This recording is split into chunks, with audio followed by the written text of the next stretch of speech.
నారపల్లి మా బంగారాల దగ్గర మేము అందరికి వచ్చాము, వాళ్ళ స్పెండ్ చేసాం. August 15th అద్భుతంగా జెండా ఎగరేసాము, పిల్లలతో అందరితో మధ్యాహ్నం భోజనం చేసాము. విశేషం ఏంటంటే మా జనార్దన్ గారు కూడా చాలా తర్వాత అందరం కలుసుకున్నాము. ఈ స్కూల్ ఇది చేయడానికి కూడా మాకు జనార్దన్ గారు కూడా చాలా అద్భుతంగా మాకు తోడ్పడ్డారు. ఆవులు తోడ పుట్టింది 1 month అయింది, పాలిస్తుంది. గోపాల్ రెడ్డి గారు మాకు చిక్కుడుకాయలని అలసందలు ఇన్నేమంటారు, అలసందలో పచ్చాటిని ఉడకబెట్టి తెచ్చారు మాకు. పిల్లలు కూడా అందరికి ఎత్తాడంట. ఇవి పిల్లలు కూడా తింటున్నారు, అక్కడ అన్న పిల్లలు తింటున్నారు. హెల్త్కి చాలా మంచిది ఇది. పిల్లలు తీసుకుని షూట్ చేసారు. గురుగారు మాట్లాడుతారు రా. ఏంటి దీన్ని ఏంటి గురుగా పిల్లలు పొద్దున్నే పిల్లలకి ఎంతమంది ఉన్నారు పిల్లలు ఇక్కడ? మనకు ఇక్కడ 35 చిల్డ్రన్స్ ఉన్నారు గురుజీ గారు. పొద్దున్నే అర్లీ మార్నింగ్ 5 గంటలకు లేస్తారు, బ్రష్ చేసుకుంటారు. ఇంకా యోగా ఉంటుంది, యోగా మెడిటేషన్ ఇవన్నీ ఉంటాయి. తర్వాత ఇంకా మనం బ్రేక్ 6:30కు రాగి మాల్ట ఇస్తాం. గ్లాసు ఒక్కొక్క చిల్డ్రన్ కు ఒక గ్లాసు రాగి మాల్ట. దాంట్లో అన్ని జీడిపప్పు అన్నీ వేసి ఎండు ద్రాక్ష బాదము అన్నీ మిక్సీ చేసి వేస్తాం. చూడండి నా ప్రేక్షకు దేవుళ్ళారా, పొద్దున్న లేచి చాలామంది టీ తాగుతారు. మా పిల్లల మట్టికి ఎలాంటి ఫుడ్, మా బంగారాల మట్టికి ఎలాంటి ఫుడ్ పెట్టడం చూడండి. ఎందుకంటే పొద్దున్న రాగమాలు కొంచెం వేడి చేసుకొని దానిలో జీడిపప్పు అయిన బాదం కట్ చేసి కొంచెం దానిలో వేసి తాగితే అది అంత టేస్ట్ ఉంటుంది. ఈ టీ కాపుకి అలవాటు పడిపోయి పొద్దున్నే అది అలవాటుపోతుంది. చెప్పండి గురుగారు, చెప్పు. తర్వాత ఇంకా అంతా క్లీనింగ్ చేసుకుంటారు. ఆశ్రమం పిల్లలంతా యువర్ డ్యూటీ వాళ్ళు క్లీనింగ్ చేసుకుంటారు. క్లీనింగ్ చేసుకున్న తర్వాత ఫ్రెష్ అప్ అవుతారు. ఫ్రెష్ అప్ అయి టిఫిన్ చేసి ఇంకా 8:45కు స్కూల్కి వెళ్తారు. ఈ అలసందలు వాళ్ళు కూడా పెడుతుంటారు పిల్లలకు కూడా. స్నాక్స్ పూట, సాయంత్రం పూట అలసందలు కానీ చిక్కుడుకాయలు కానీ మనకి ఇక్కడ నార్పల్ల దాతలు ఇచ్చారు, రైతులు ఫ్రెష్గా ఇస్తారు. ఏవి కావాలంటే అవి తీసుకొని పోండి, మీకు ఆశ్రమానికని కూడా అంటుంటారు వాళ్ళు. అటువంటి దాతలు ఉంటారు. ఇట్లా స్నాక్స్ టైమ్ ఈవినింగ్ లో స్నాక్స్ పెడుతుంటాం సార్.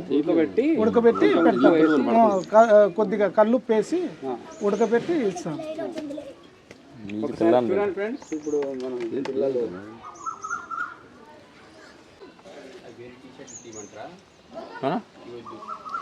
ఇడిచిండి అవి చేసుకున్నాయా? అది తీసుకున్నా, ఇది తీసుకో, బాగానే ఉంటాయి. అటు మీద ఇది వేసుకున్నాం, మనిషిగా తెస్తాలు మా చాలు.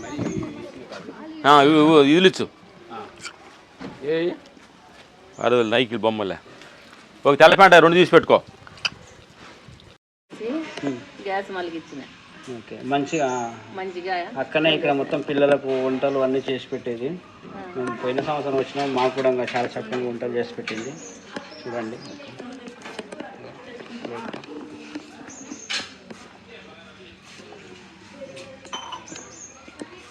తినండి.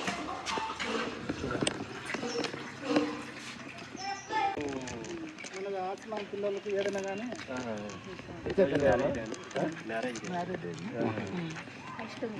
ఎక్కడి నుంచి సార్, ఎక్కడి నుంచి వచ్చారు?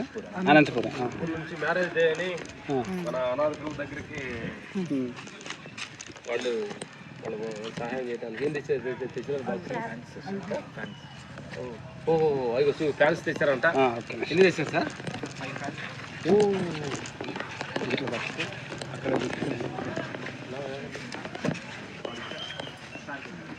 సార్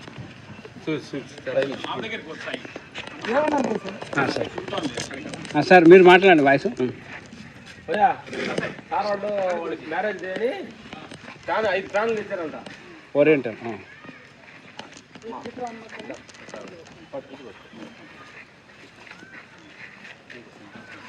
ప్రేక్షకు దేవుళ్ళారా, కొద్దిగా ఆవు చూసుకోండి, ఆవు ఇట్లా వెనక చూడండి. మన స్కూల్కి వాళ్ళు మ్యారేజ్ డేకి, ఇట్లా మ్యారేజ్ డేకి, బర్త్డేకి అన్ని రోజులు అప్పుడు చేస్తున్నారు. ఫ్యాన్లు పిల్లల కోసం ఆశ్రమంలో ఫ్యాన్లు తెచ్చారనమాట. ఎక్కడి నుంచి వచ్చారు? అనంతపూర్ నుంచి వచ్చారు బంగారాలు. బయట టేబుల్ ఫ్యాన్ లాగా వాళ్ళకి పిల్లలు కొనుక్కున్నాను. వాళ్ళు మంచాలు మనకు పిల్లలకు అంతా చేపించినట్టు సీలింగ్ ఫ్యాన్లు తీసేసి ఇవి పెడుతున్నాం. ఒక్కొక్క ఫ్యాన్ లాగా అట్లా ఇట్లున్నాయి అనుకోండి, డైరెక్ట్గా వాళ్ళకి వెళ్తుంది. ఎటుకంటే కూడా గుడ్ పెట్టలేదు రండి అక్కడ పెట్టాం బాక్స్లు. సార్ నిలబడండి కొద్దిగా నిలబడండి.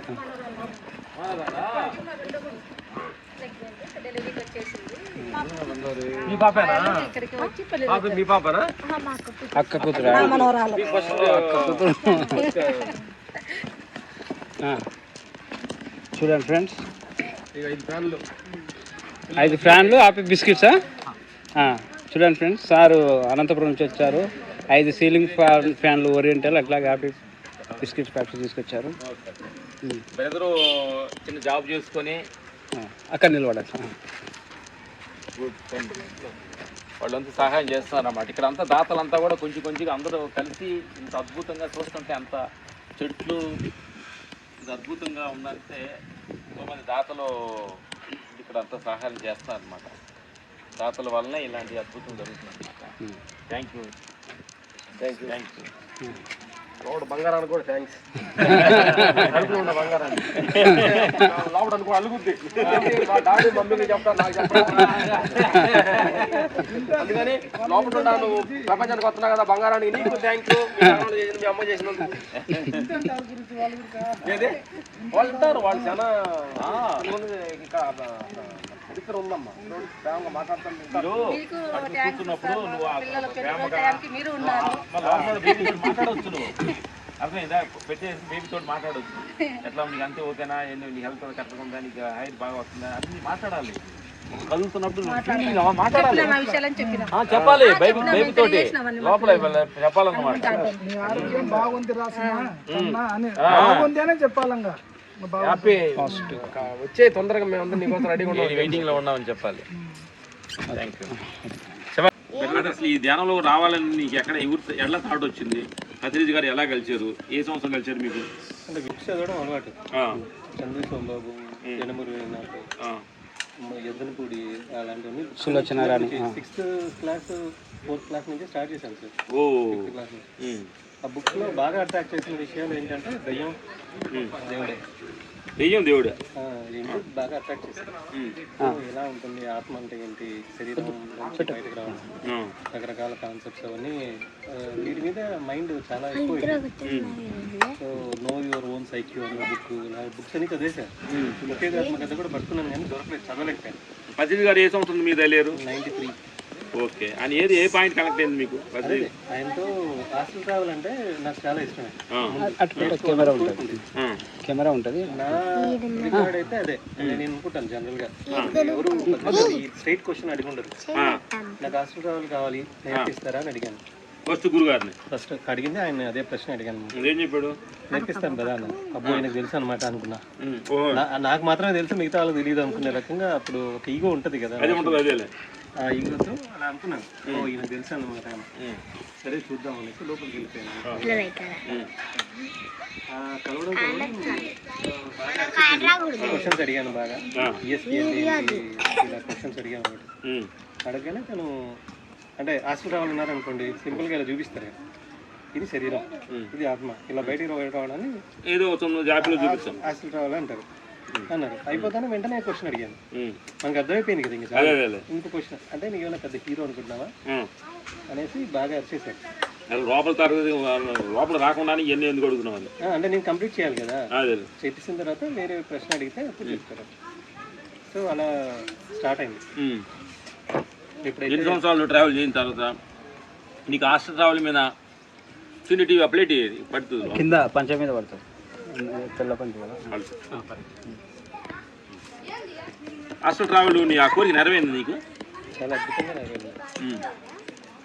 గుడ్. దాని అనుభవం ఏంటి చెప్పు నాకు. గర్ల్ ఫ్రెండ్ ఇంటికి వెళ్ళాను సార్. హాస్టల్ ట్రావెల్ అమ్మాయి ఏం చేస్తుంది చూసి వచ్చాను. గత జన్మలోనా? చిచి ఎదురుగా లైవ్ లో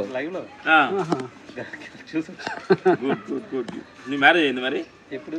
నీకు ఇప్పుడు ప్రెసెంట్ గా ఇప్పుడా అయింది. ఎంతమంది సార్ పిల్లలు? ఎవరు మరి? 18 years లో ప్రతిసారి పరిచయం అవుతే. ఓ అప్పుడు ఆ టైంలోనా? హాస్టల్ రావాలంటే అలా చెయ్యాలి. అర్థమైంది. క్రష్ ఉండేది, అమ్మాయితో మాట్లాడలేదు అంతవరకు, కానీ వన్ సైడ్ లవ్. కానీ చూసాను డైరెక్ట్ గా హాస్టల్ రావాలంటే చూసాను. మొన్న ఏదో ఒక సినిమా వచ్చింది కదా ఈ పర్టికులర్ మార్గంలో సూపర్ ఎక్స్ప్లెయిన్ చేశారు హాస్టల్ రావాలి గురించి. గుడ్ గుడ్ చాలా బాగుంది ఆ సినిమా. అంటే ఎక్స్పీరియన్స్ అర్థం చేసుకుని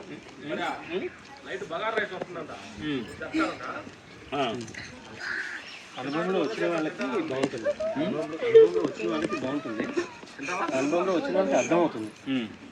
ఎందుకు కావాలి హాస్టల్ కావాలంటే, ఎందుకు కావాలి హాస్టల్ కావాలంటే, నాకెందుకు కావాలనిపించింది, నీకు ఎందుకు కావాలని వచ్చింది? నేను తెలుసుకోవాలనుకున్నాను కాబట్టి దేవుడు అంటే ఏంటి, ఎక్కడుంటాడు, అసలు నిజంగా దేవుడు ఉన్నాడా లేదా. సో ఏంటంటే ఆ ప్రశ్నలకి సమాధానం వెతుక్కోవడానికి ఇది కావాలి, ఈ ఇంగ్రీడియంట్స్ అని కావాలి.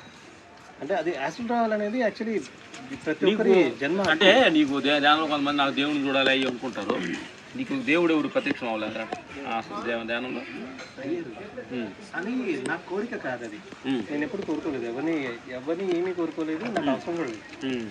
కానీ అనుకోకుండా జరిగాయి కనిపించారు. కానీ అదేంటంటే ఇప్పుడు చెప్పుకోవడంలో వాటికి సంబంధించిన ఏదో బెనిఫిట్స్ ఆశించైతే నాకు చెప్పాలని ఇష్టం ఉండదు. ఏదైనా కానివ్వండి సార్, అటువైపు మీకు అద్భుతంగా ఒక 10 అంటే మీకు సరదాగా చెప్పడానికి అయితే ఓకే. అదే అదే అదే వెళ్దామా? చెప్పడానికి అయితే ఓకే. కానీ సార్ మా కృష్ణ సార్తో చాలాసేపు మాట్లాడచ్చు సార్ మనము. అయితే నైట్